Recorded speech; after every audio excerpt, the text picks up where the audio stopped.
Hello again, everybody. So today we've got relative extrema and inflection points, but really I'd probably just call this part two of our three-part lecture on basically functions and graphing.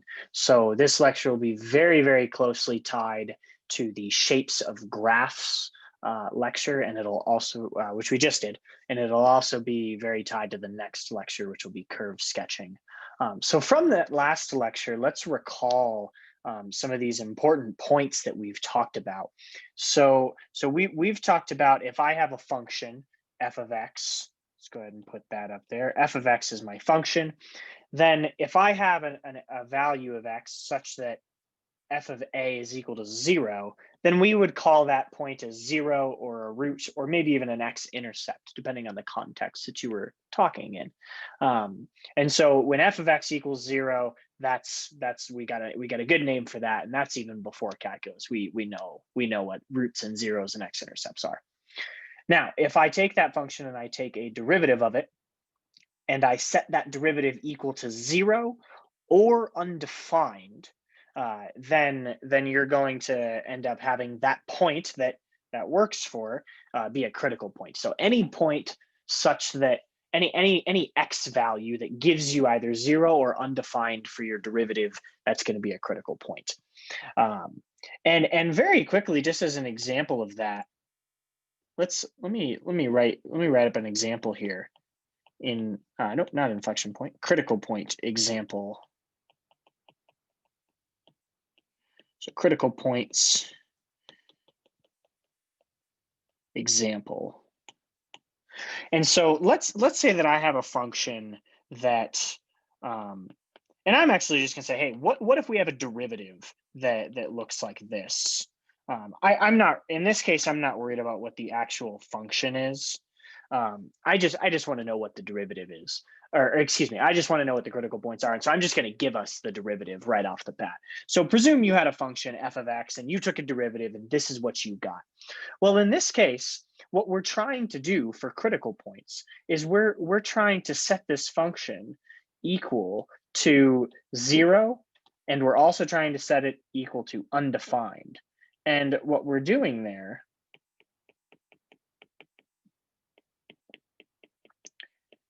is basically this right here. When I set this function equal to 0, you'll notice that if I just multiply both sides by x plus 2, then that's going to lead that they're just going to cancel. They're just going to go in. I just have x minus 3 is equal to 0. And that's what I really want to focus on right there. And then here, when I set f of x to be undefined, that's a fancy way of saying like, hey, it's got to be infinity. It's got to be something like that. It can't exist. And so in that case, we would want to set the denominator equal to 0. So I would just say, hey, x plus 2 is equal to 0 right there. And basically what I'm getting at here is I keep mentioning that critical points occur when the derivative is either 0 or undefined. And that's true, but really that happens primarily when we have a fraction for our derivative. There are other cases in which it can happen, but for now, we'll just focus on this sort of fraction idea. And so if you have this fraction, it's basically just saying, hey, f prime is equal to 0 when the numerator is equal to 0, and f prime is undefined when the denominator is equal to 0. And so that's kind of a shorthand way of finding your critical points when it's 0 and undefined. Obviously, if I gave us some functions that were really simple, let's say you had a derivative and it was just like 3x squared plus 4, like that was our derivative. That guy's just super nice. That's a parabola. There's nothing crazy or funky about it. So we don't have to worry about that undefined sort of occurrence, if you will.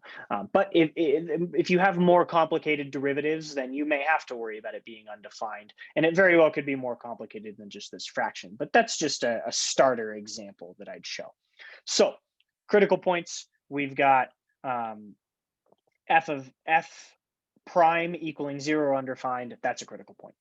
then an inflection point, that's where the graph changes concavity.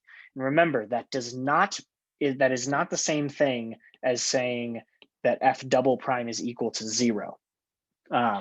So an inflection point is only where the graph changes concavity. So what I will say is that a possible inflection point, I'll say that IP, called those pips before, possible inflection point, PIP, pip. A possible inflection point is where f double prime of A equals 0 or undefined. So if f double prime is equal to 0 or undefined, that's a possible inflection point, but we still have to check whether or not the graph changes concavity. And we'll get into that today. Great, so good recall there. Now, let's jump right into an example. And this is very similar to the example I just gave us. I'm gonna just give us the derivative. So presume you had a function, f of x, and you took a derivative, and this right here is what you got. You got x minus 2 times x plus 3. And what I want us to do is I want us to find where the function is increasing or decreasing. And the first step of doing this is actually finding where the function, where the derivative is equal to 0. So remember, we talked about last time that critical points occur when the derivative is equal to 0, but critical points occur a lot of the time when I switch from increasing to decreasing or vice versa. So those critical points are going to be a great sort of indicator, a great like locator of, hey, this is where something interesting is happening. So let's start off by finding those critical points.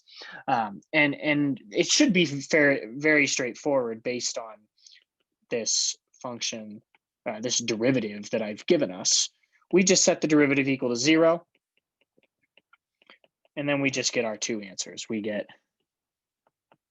x sub c, I'll call it c for a critical point, and I'll call it c1, so x sub c1, and then we get x sub c2 is equal to 3 right there. And so that's nice and simple right there. We've set that derivative equal to 0. I could try and set the derivative equal to undefined, but the derivative is actually defined for all x's. This is just a nice polynomial, just a nice parabola. It's just an x squared guy. And so it is going to be defined everywhere. So I don't need to worry about setting f prime equal to undefined in this case. But I get my critical points 2 and oh, excuse me, I miswrote here. So let me be very clear there. Right here, I accidentally wrote -3. That should be a +3 right there. So I'll do that in a slightly different blue just to show that I added that in. That should be a +3. That's my mistake right there. And then this should be a -3 then. So there's my critical points 2 and -3. Sorry for the typo there. All right, so we've got our critical points. And now here's actually what I want to do. I want to draw a number line.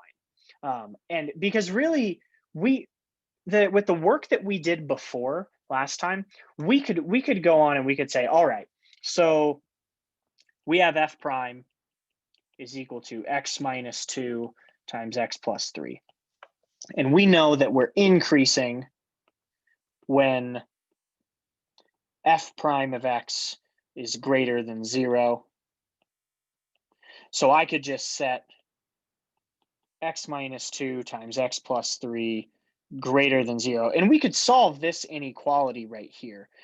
What I'm going to say, though, is that we don't want to. Algebraically, we don't want to do that like we did on the last lecture. This is going to be tough to do. It's very doable, but I think there's a better way, and that way is with a number line. So let's go ahead and draw our number line, and labeling this number line is going to be your best friend. Always label this. I guarantee you, if you don't, it is going to mess you up. Label, label, label, label, label. I can't emphasize that enough. So we've got that right there. And then here's what we're going to do. We're going to actually label our critical points that we had. We had 2 and we had -3 for our critical points. And so when we do that, we're going to end up here just with these sort of tick marks, if you will. at 2 and -3. And I'm going to put those in blue just to give us sort of a color to match with them.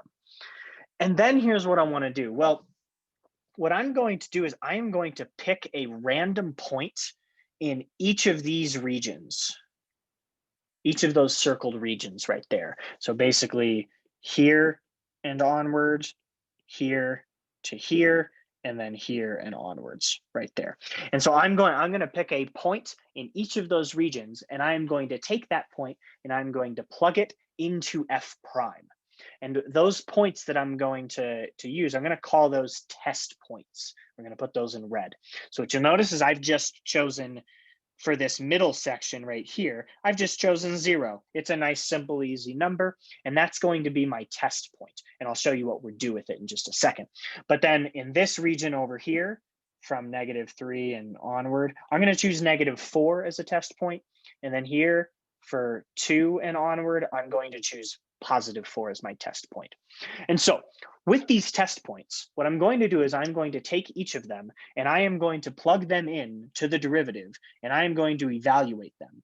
So really what I'm going to do is I'm going to do f of -4. Let's go ahead and do this on a different slide here. I'll come back and I'll copy this number line actually, just so we can see it. All right, so copy in that number line, so we got that. So what I'm going to do is I'm going to take my f prime, which we know to be x minus 2 times x plus 3.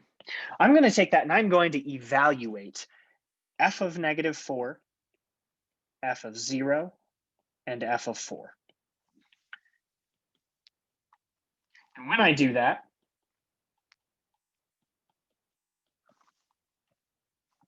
here I'm going to get 6, and I'm doing this work quickly. I'm going to get -6.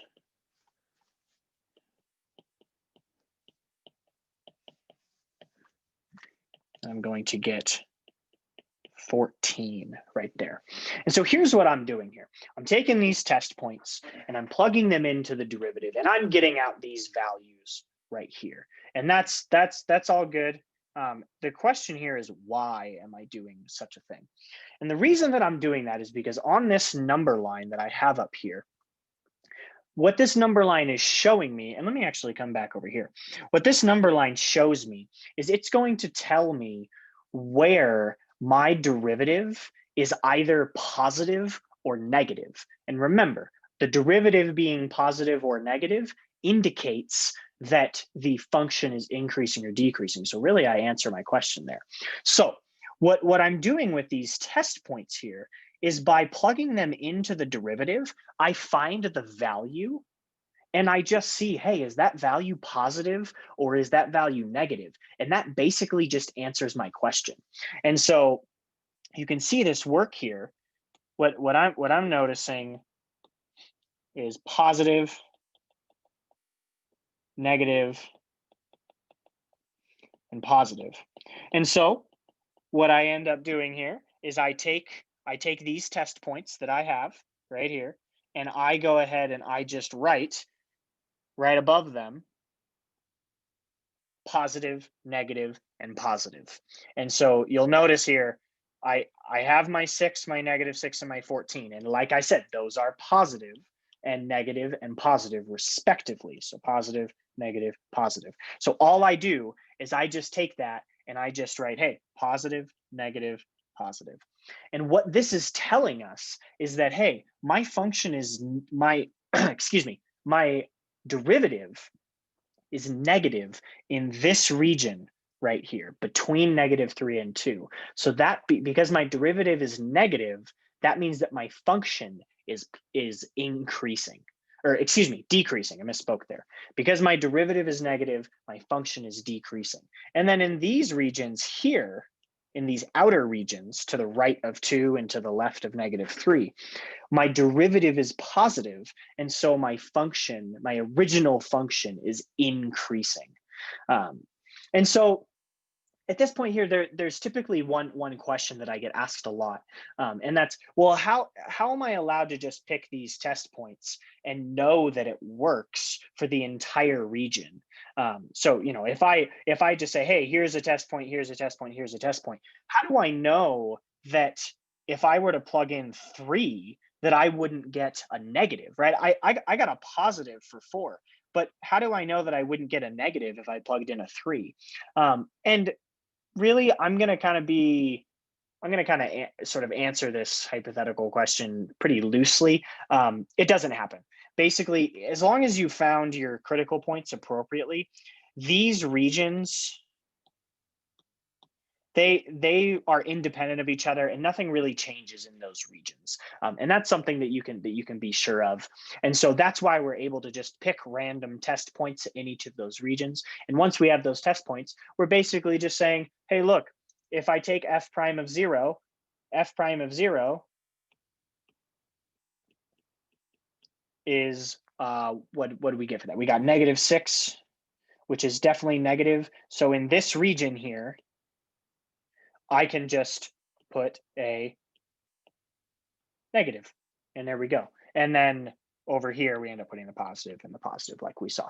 So at that point, we're basically done. We've said, hey, positive, negative, positive, that's our number line. That's the value of the derivative. That's the sign of the derivative in each of these regions. And so we can now answer our question. We can say our function is increasing when we are less than -3 and more than 2. So in interval notation, I'd say -infinity up to 3, not including 3, because at 3, the derivative is 0. It's a critical point. We label that in blue. And then I union that with 2 to infinity, again, not including 2, because that is a critical point. That's where the derivative is 0. And then we go up to infinity there. So it's increasing there, and it's decreasing in between -3 and -2. Again, not including them, because the derivative is 0 at -3 and at 2, because it's a critical point. And so that right there is basically our answer. That's our work. It really just boils down to making this number line and doing your test points. Yeah. So what you could probably envision here is we've done this for f prime, right? So we've made this number line for f prime, and that's great. We've got it. We do our number line f prime, and then we label things. We get plus, minus, plus, or whatever you end up getting, and we can do this same exact thing for f and for f double prime. And when we do this, we're going to label our intercepts. And I don't know, maybe I have 4 of them, right? So here, like I had xc1, xc2, so that first and second critical points. I don't know, maybe here I have xz1, z for 0, calling it a 0, xz2, xz3, xz4. And maybe in these regions here, I have minus, plus, plus, minus, plus. I mean, who knows? I'm just kind of making up, values here. But basically, we could do this same number line work. We could do that for each of the function, the first derivative, and the second derivative. And I don't know, maybe on the second derivative, maybe you have a possible inflection point there, and you go from minus to plus. And so really what we're doing is we're using these test points to solve those inequalities that we solved last time. We did those algebraically, but this time now we can just use test points and number lines. And really what we're seeing is, hey, when f of x is positive, well, when f of x is greater than 0, my function is positive. When f of x is less than 0, my function is negative, and so on and so forth. When my derivative is positive, my function is increasing. When my derivative is negative, my function is decreasing. Second derivative positive means my function is concave up. Second derivative negative means my function is concave down. And we're just using number lines there to do that. So what we've got what we've got here now is sort of this method, if you will, for how we can actually find these important regions, right? Finding, hey, I can now tell you where my function is positive, negative, increasing, decreasing, concave up, concave down. And these sort of steps are first to set f of x equal to 0, set f prime equal to 0, and set f double prime equal to 0. That's going to give you roots, critical points, as well as possible inflection points right there. Also, what I will note is that you might want to include undefined in for each of these. Let me be clear. When we say undefined, if you have f of x equaling undefined, that's not going to give you a root. That's going to give you a part where the function where the domain doesn't exist, right? Where the function just isn't defined. This would be a critical point, both of those, and then these right here would be possible inflection points. But this or undefined does not give you roots. So if I set f of x equal to undefined, that does not give me a root. That gives me something like an asymptote or maybe a hole in the function or something like that, some sort of discontinuity. And we've talked about discontinuities as well. So basically set these guys, your function, your derivative, and your second derivative equal to 0 and undefined. Find all of your important points. Plot those on 3 different number lines, like I showed right here. You have 3 different number lines for each of them. And then just do what we did in that last example on the derivative. That example that we worked through had the derivative, but we just picked test points for each of the intervals for each of the 3 number lines. We determine the sign in each of those regions based on those test points. And then we just write our answer in interval notation right there. And that's sort of our steps on how to actually go through and do this. So with that being said, let's go ahead and go to another example here, and we're going to look at a function. So we're going to start off with a function as opposed to starting off with a derivative, and we're going to say f of x is equal to x times x plus 5 squared. And what we're going to do here is we're going to find all of these important regions that we care about. So the very first thing that I need to do is I need to find the first and second derivative. And so let's go ahead and do that. So I'm going to have f of x is equal to x times x plus 5 squared. I could take a derivative here, but that's going to be ugly. I don't want to use the product rule. That's just going to be bad. So what I'm going to do is I am actually going to just expand this out. So I'm going to first expand the x plus 5 squared. And then I'm going to distribute that x in. Great. Now I can take a derivative. And I'm going to take a derivative from this step. So I'll get 3x squared plus 10x, 20x.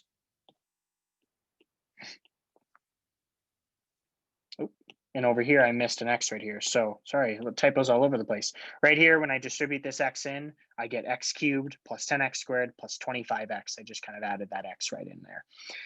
And then I'm taking a derivative. So just a bunch of power rule right there. So 20x and then plus 25. And then I'm actually going to factor this. That'll be helpful later.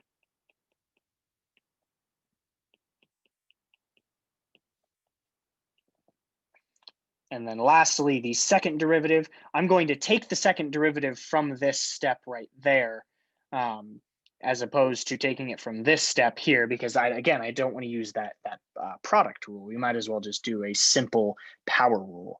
And so I'm going to get 6x plus 20, and there we go. That's great. So I have my first derivative, and I'm going to focus on this format of that first derivative right there. I have my second derivative, and I'm going to focus on this format for the second derivative, and then first derivative. And then for my second derivative, I'm going to focus on that 6x plus 20 right there. And so now just what we want to do is we want to find, hey, let's set each of these equal to 0. Let's find where I have critical points, where I have possible inflection points, where I have x-intercepts and things like that. And so let's go ahead and actually do that. So if I take f of x, if I set f of x equal to 0, that's going to be x times x plus 5 squared equals 0. And that's going to yield x z1, so that's my first 0 at just 0. And then it's going to yield x z2 at -5. So these are my two x-intercepts right there, my zeros, my roots, if you will. And so now you might ask here, okay, well, we should set f of x equal to undefined, and you're welcome to, but the point that I'll make here is that this is just a nice simple polynomial. It's just x times x plus 5 squared. It's a cubic. You can see that right there by that format. It's just a nice cubic. It's going to be defined everywhere, so I don't need to bother with f prime of x or f of x equaling being undefined. And that's going to go as well for f prime and f double prime. I mean, this is just a parabola. This is just a line. So I don't need to worry about this, the undefined, in this case for this particular problem. So let's go ahead and let's look at f prime of x equals 0. And I'm going to just plug in that boxed format, that highlighted format for f prime. Doesn't matter which formats you use, but this is going to be the easiest format here. So we've got 3x plus 5 times x plus 5 right there. And then if I go ahead and I solve that, each of those, I'm going to get x sub c1, so critical point, c for critical point, and then 1 just indicating, hey, this is the first one. And I'm going to get -5/3. And then I'm going to have x sub c2 is just -5. It's my second critical point right there.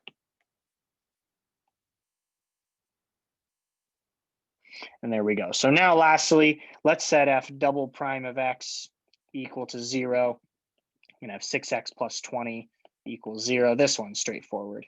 6x equals -20.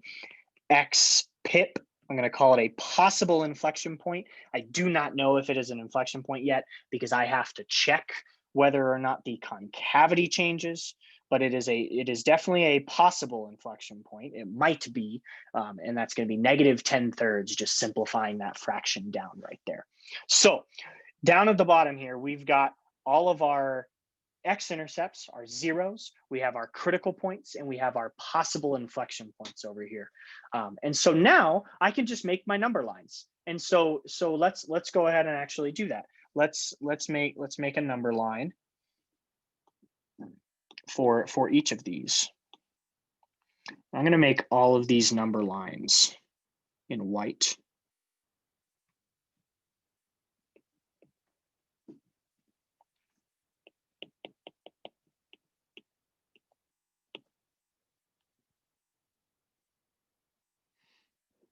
Let's go ahead and copy all this. Just paste that in. So we're just going to make our number line for each of them. And once we do that, then we're just going to do our test points, and then we'll be on our way. We'll be all good to go. Give myself the appropriate amount of space here. There we go. So we're going to have, let's do these let's match our colors up as well. Thanks for bearing with me here. f of x, f prime of x, and f double prime of x.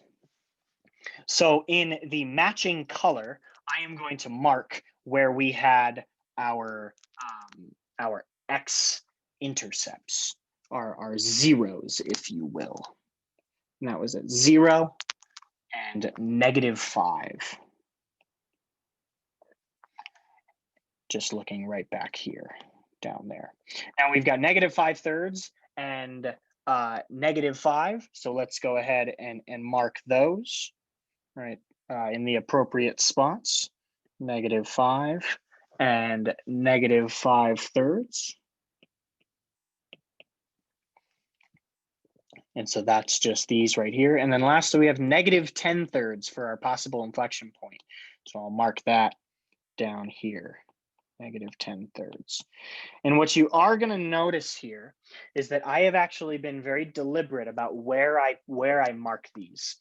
So when I look at all 5 of these points, I notice that 0 is the largest of all of them. So that kind of leads me to think, hey, I should mark 0 kind of on the right side of this number line here. If I marked my 0 right here, then everything's just going to be squished and squeezed in. The other thing you'll notice is -5 appears as both an x-intercept and a critical point. And so that's going to tell me right there that I should line these up appropriately right there. And you notice that I do that. I don't put this -5 there and I don't put this one like over here. That would just look bad because they don't line up. So I like to line these up very carefully and very particularly. -5/3 looks like it's kind of about right there. And then -10/3 looks kind of like it's about right there. And so these are lined up appropriately. Now, what I'm going to do is in red, I am going to mark my test points for each of these functions or for each of these number lines. And one of them that I'll do is right here. I'm just going to do 1. So I'll put a little X there indicating like, hey, test point. And then here, I'm just going to do -1. And then over here, I'm going to do -6. I'm choosing nice and simple numbers there, just to actually really make sure that that when we plug them into our function derivative and second derivative, that we just have nice and easy algebra, just that it's super simple. And so then again, why not here? This would be an easy test point, 0. Let's plug in 0 as a nice simple test point for that derivative. Let's plug in a -3 right there. That's a simple test point. And again, maybe a -6. And then here, why not plug in -5 and why not do 0 again? I always like to choose 0 or 1 if I can. Those are really easy numbers to plug in.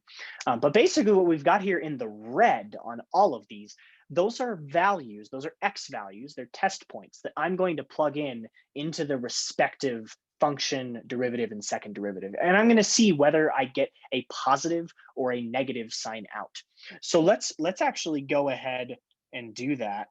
And I'm not going to show all of that work explicitly. You should be comfortable with evaluating functions at this point. So what I am going to do is I'm going to write down those results. I'm just going to put them right in here. So we've got f of -6. And if we remember that our f, I got it up here in the blue, x times x plus 5 squared. If I plug in -6 in for that, I am going to get something that is going to be negative. And like I said, I'll let you write out all that work and you'll end up seeing what you get, but it turns out to be negative, and that's really what we care about. F of -1 is going to end up being negative as well. And then f of 1 is going to be positive. And so what that indicates to us, I'm going to do this in bright green, that indicates that our regions look like so. So this region from -5 and onward, that's going to be negative. From this region from 0 and onward, that's going to be positive. And then in between -5 and 0 here, that's going to be negative right there. And then we can just keep going on, right? So I can do f prime of -6. And remember, f prime, I've got a nice formula for it right there. I could also use this formula, doesn't matter. But I'm going to just plug in these test points into that formula. And when I do that, I am going to end up with something positive. When I do f prime of -3, I am going to end up with something negative. And when I do f prime of 0, I am going to end up with something positive. So in green, I'll mark positive, negative, positive. Last but not least, I'm going to plug in -5 into the second derivative, and that is going to yield a negative number when I do that. And then f double prime of 0 is going to yield a positive number.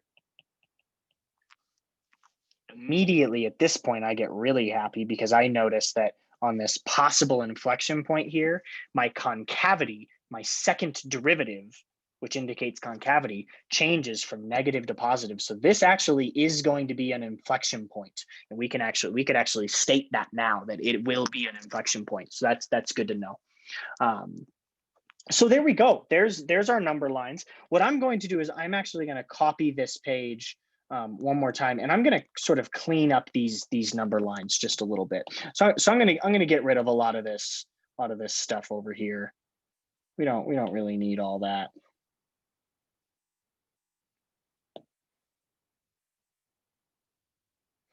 Let's get rid of these test points.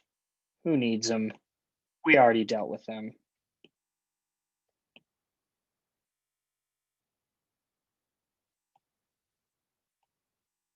And there we go. We've got our number lines here, and we can see exactly where they're positive or negative. So here's what I could say. I could say, well, if I'm looking at my function f of x right here, I could say that it is decreasing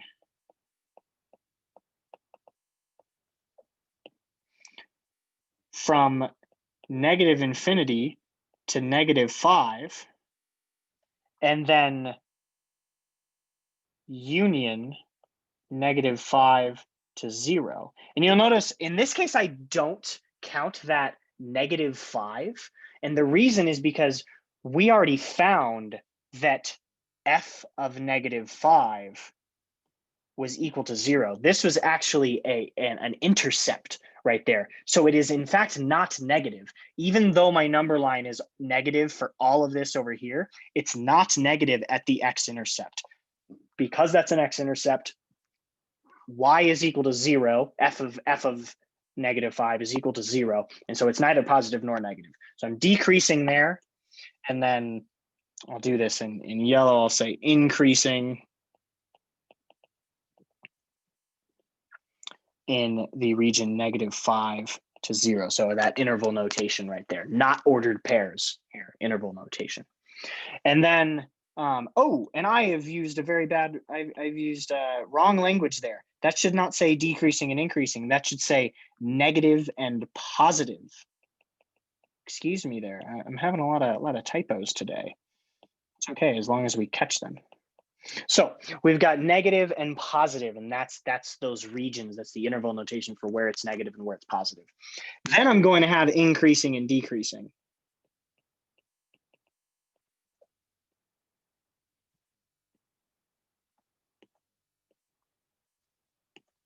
I'm going to be increasing from -infinity to -5, as well as from -5/3 up to infinity. And again, open brackets, open parentheses there, soft parentheses, because we're not including those points. And then I'm going to be decreasing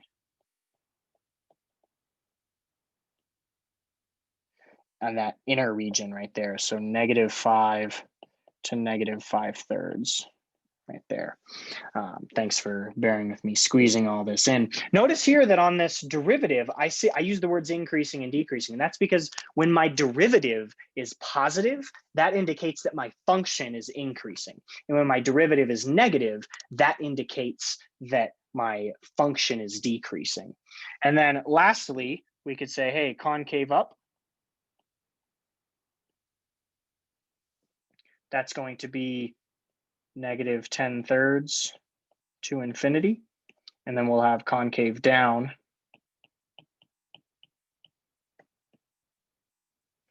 from -infinity up to -10/3 right there. And so at this point, we've got all of our regions, we've got all of our important points. We're done. And just to write all of this out very explicitly, let's go ahead and do that. So we've got that our function is positive, negative. Like these are the things that we care about. Increasing, decreasing,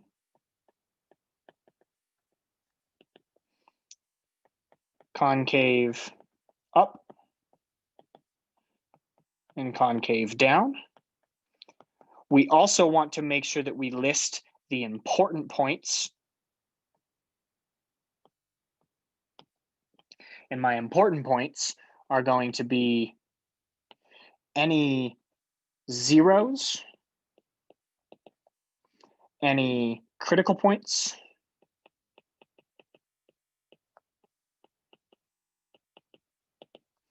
and any inflection points.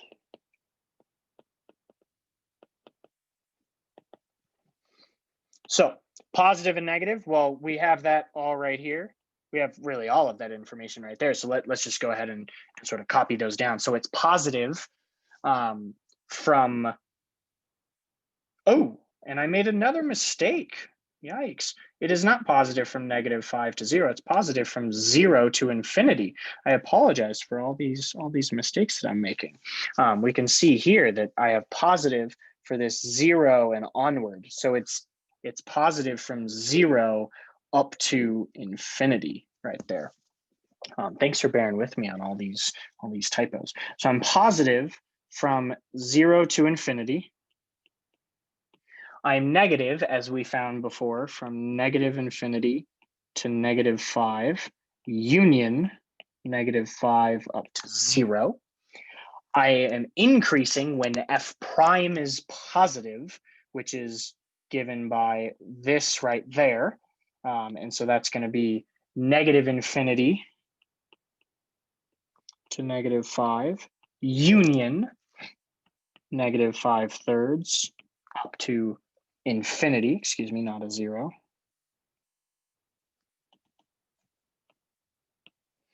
And then I'm going to be decreasing from -5 to -5/3.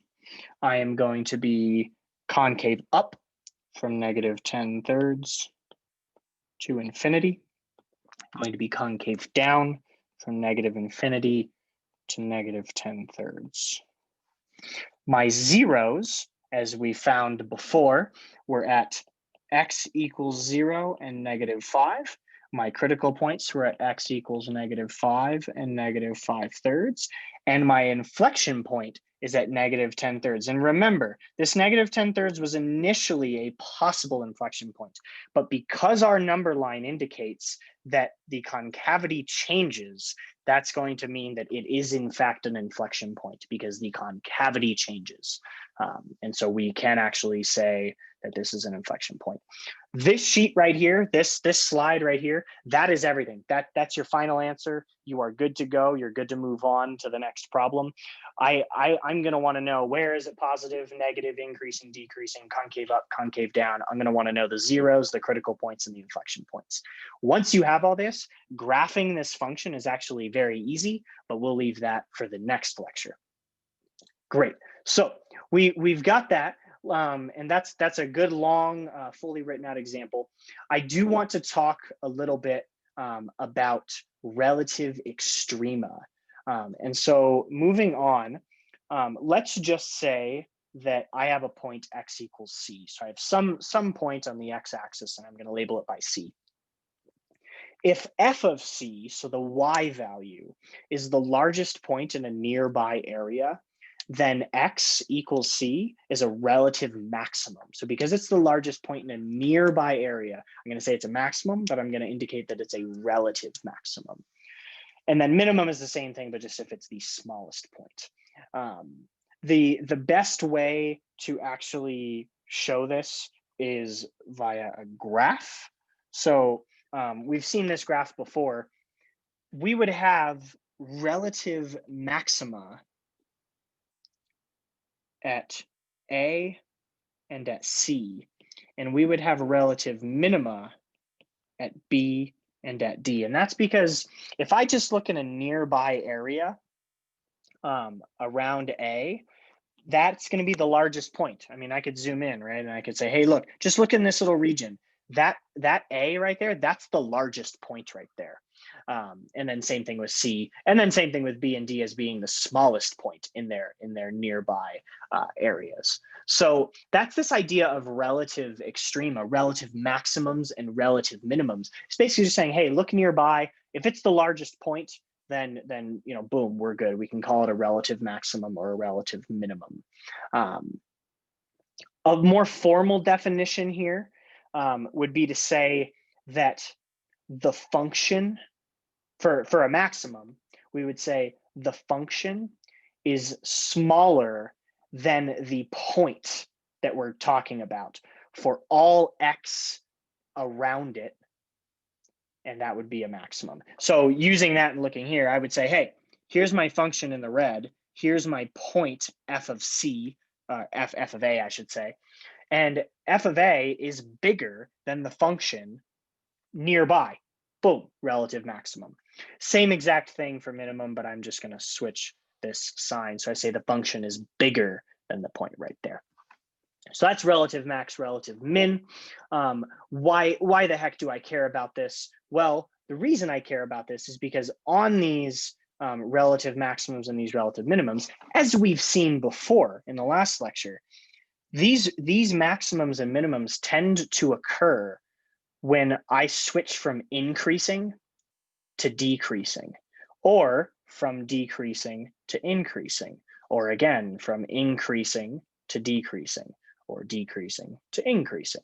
These relative maximum minimums occur when you switch from increasing to decreasing or from decreasing to increasing. And so let's go back to this first example that we saw. Remember, we had this derivative. So I just started off, I gave us the derivative and I said, hey, find out where the function is increasing and decreasing. And we came up with our number line. We've done all this already, so you can go back and rewatch that if to refresh your memory if you need to. But we've got our number line here, and we can see that the function is increasing in these regions out here, and it is decreasing in this region in the middle. So what I could do is I could kind of say like, hey, my function, it's going to be going up in this region, and then it's going to go down, right? And then it's going to go up again. And so I don't know, maybe if I was sketching this, yada, yada, yada, my function's going up. Oh, I hit 3 and it's going down. Oop. My function's going up. I hit 3 and now my function is going down and it's decreasing. But then I hit 2 and my function's going up forever at that point. And so what you notice here is exactly, I'm switching from increasing to decreasing. And what do we see here? We see a tangent line that is flat. We see a tangent line with a slope of 0 right there. I can go ahead and label that. Oop. Just make sure that's actually on there. Not very straight, but that's okay. There's my tangent line with a slope of 0. And so that right there is a maximum, right? And basically what we've done here is we've just taken this, hey, I'm positive, I'm negative, I'm positive. And I'm just going to very, very, very briefly sketch, hey, I'm going up. I better be going down and I better be going up, because we know, because I'm looking at a derivative, I know that when this is a plus, my function is increasing. So I have to go up. And then when this is a minus, my function is decreasing, so I have to go down. And then same thing with the plus over here, I have to go up. And so what this means is that I actually have a maximum up here and a minimum down here. Because if I go up and then I turn and I start going down, that has to be the tallest point right there. I go from up to down, there's my tallest point, excuse me. Down here, I go from decreasing to increasing, I have to have a smallest point right there. And so that's going to be a minimum. And so really what we're seeing here is that we have relative maximums and minimums, but we can figure them out just by looking at where these change from positive to negative or negative to positive. And where that happens, you're going to have a maximum or a minimum. So I could actually say, hey, x equals -3, that's a relative maximum. X equals 2, that's a relative minimum. And that's a good sort of piece of information to know, especially when you're going to graph it as well. If you wanted to, or if I asked you, we could go back to this here, which was our sort of final answer, and we could include where maximums and minimums were. So let's actually look back at this example here. Let's look here, this is a little bit cleaner. So take a look at the f prime of x. So let's just look right in here. Just look in this box right there. So if I'm looking in this box, I'm seeing here that I switch from positive to negative at -5. So what's happening there, my function is going up and then it starts to go down. Let's not make that a sharp corner. It goes up and then it goes down. And then it goes, so it goes up, it goes back down, and then it starts to go back up again. So I have a maximum at -5 and a minimum at -5/3. And that's information that you could include in your final answer here. I won't bother writing that in, but that is information that you could include. And if I ask you, then you need to include it. So great. There we go for that example, maximums and minimums, and basically just by looking at the number line, like we did right here. Now, everything I just said has a name. We call it the first derivative test. And this is a lot of words, a lot of mumbo jumbo. Really what it's saying is that if the derivative changes from positive to negative, so if I have something that goes like this, right? I go up and then I go down, that's a maximum. It's a relative maximum. If my derivative goes from negative to positive, then that's going to be a relative minimum. And we see that right here, relative minimum occurring there. So the last thing that I want to talk about is going to be, well, it'll be what we call the second derivative test. And that sounds very similar to the first derivative test. It definitely is very, very similar. And basically what we're doing with this second derivative test, it's a slightly different way of finding maximums and minimums. And so let me actually go ahead. I want to look back at this example that we did before. So when we had this example here, and we had our number line. So what we just did, very briefly, is we looked at our f prime, and we said, hey, it goes up, it goes down, and it goes up again. You know, so I have sort of, you'll see people, you'll see a lot of people mark it like that. So they'll say ooh, that's a bad color. Let's use a different color here. They'll go like that, and they'll mark it as going up or down. And you can see there that there's a maximum and then a minimum at -5 and then -5/3. But here's what you could do as well. You could recognize the second derivative. And so very, very much the same way, I know that I am concave down in this region over here to the left of -10/3. And remember, concave down is frowning. And so let's mark that permanently in there. Running out of colors. Let's go purple. So this is going to be concave down right there. It's going to be that frowny face right there. And then this is going to be concave up. And that's going to be a smiley face, if you will. So now here's the question that I would ask. Well, when x is equal to -5, we clearly have a critical point, right? And we could see here that it goes from up to down, so it's probably going to be a maximum, right? But when x is -5, I would ask you, what is the second derivative? And what you should be able to tell is that it's going to be negative, because my -5 lines up right there. And so my second derivative is negative when x is equal to -5. So that's just a fancy way of saying, hey, when x is -5, my function is concave down. And right here, I've graphed it. Is that going to be a maximum or a minimum? Well, it's going to be a maximum. You can see the tangent line right there. My point is at its highest possible right there. And so when x is -5, my function is very clearly concave down. So concave down is that frowning, so I have a maximum. Likewise, at -5/3, when x is equal to -5/3, my second derivative is positive, which means that I am concave up, which means I'm smiling, which means I have a minimum right there. I have that small point down there, right at that bottom there. So all of what I just said can be summarized into just the second derivative test. And all this says is that if I have a critical point, I have a critical number, a critical point for f of x, I'm going to call that c. If f double prime of c is negative, that means that I am concave down, which means I am frowning. So I'll indicate here, concave down, I am frowning, and so I'm going to have a maximum right there.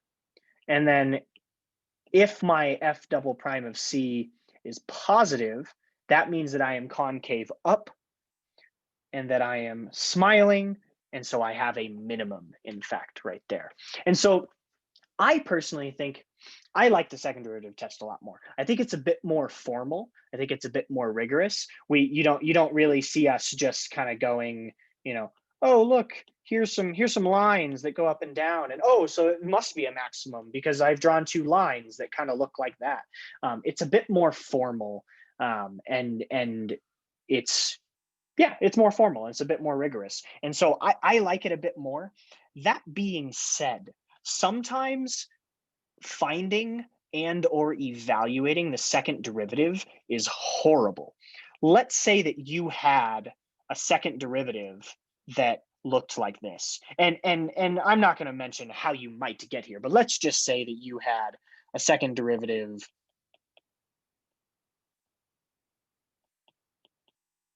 that was like that. I don't know, something horrible and ugly. I don't know, plus x squared over ln of x. I don't know, just something really ugly. I don't want to evaluate this. I don't want to do anything with this. I want to just throw this away and forget about it. And if presumably I already have my number line for the f prime, I can just use the first derivative test. And I can just say, hey, look, first derivative test, I go up, I go down, I go up. So I have a maximum and then a minimum, yay. And I don't have to use the second derivative test if my second derivative is ugly and complicated and something like that. Sometimes I will specify which test I want you to use. So you do have to know both of them. But if I don't specify, you can use either of them. I don't care. It doesn't matter to me. So just as a quick recap of sort of the back half of this lecture, we've talked about relative maximums and relative minimums. And when we're doing that, we're really figuring out how do we find out these maximums and minimums. And the two ways we do that are the first derivative test and the second derivative test. And the first derivative test, all it says is, hey, look at your f prime number line right here and just see where you switch from up to down or down to up. Boom, there's your maximums and minimums. The second derivative test says, hey, evaluate your critical points in your second derivative. And then that's just going to tell you if I'm concave up or concave down. It's going to tell you if I am frowning or if I'm smiling. And that right there just tells you if it's a maximum or a minimum. And so that'll be it for our lecture. Just kind of putting all of this together. Basically now we're able to start graphing these functions. So if I give you a function, you can now find where is it positive, where is it negative, where is it increasing, where is it decreasing, where is it concave up, where is it concave down, where do I have x-intercepts, where do I have critical points, where do I have possible inflection points. Where do I have inflection points? Then you could say, hey, I've got these critical points here. Where do I have maximums or minimums? And all of that information is going to be super useful for graphing these functions. And we'll get into that in the next lecture. But for now, we'll just worry about actually how to find all those and practicing just solving and getting that information. But then once we have all that, we can actually move on and we can graph. So like I said, we'll save that graphing for next time, and that'll be it on this lecture. Thanks for tuning in.